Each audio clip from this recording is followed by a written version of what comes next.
All right, Pete, I feel like you have something to say about this next topic. San Diego State beats Houston 34-10 in the Las Vegas Bowl. And in that game, Aztecs running back Donnel Pumphrey became the NCAA's all-time leading rusher with 6,405 yards. Any sort of words of congratulations you want to pass along?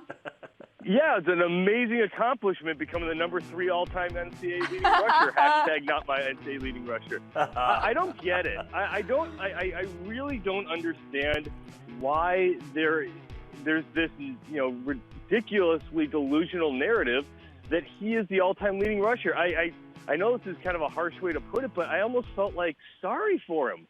And they're celebrating this thing, but he's not the NCAA all-time leading rusher.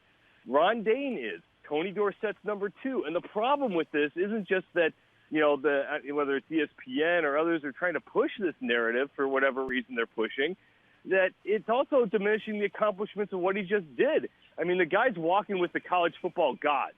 I mean, look who he just surpassed. The guys like Charles White, Ricky Williams. He's in range. He finished close to range of Tony Dorsett, Ron Dayne, Heisman winners. Again, all-time greatest running backs of all time. And this guy finished #3. That's amazing. That is an absolutely wonderful achievement. But for some dumb reason, the NCAA is not counting the bowls before 2002. And we actually have these stats. It's not like we're going back in the days of Sanskrit and things. We're trying to just, piece it all together. We actually know what these stats are for guys like Dayne and Dorsett. I was at those Rose Bowls. I'm familiar with what Ron Dayne did. And yet, for some reason, those stats don't count. So, yeah, Pumphrey is a great accomplishment to be the #3 all-time leading rusher.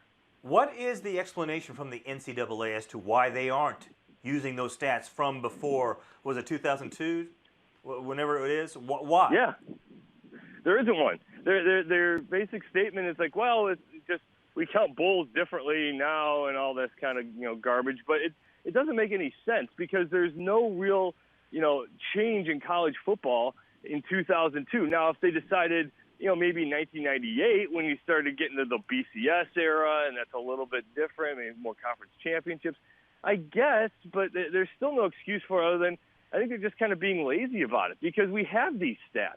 Now, I get it if you're saying, it's not fair to the players from a long time ago because, we don't necessarily have all the bowl stats from the 1930s and things like that. But, all right, but we do have this ones for the ones we do see. We can watch these games over again.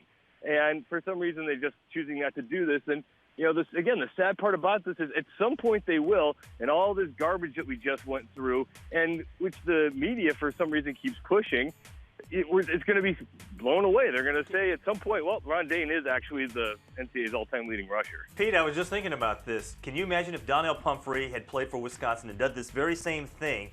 He would be the NCAA's all-time leading rusher, but not the school record holder. What if the schools, the NCAA all-time leading rusher and #2 guy were Alabama and Ohio State?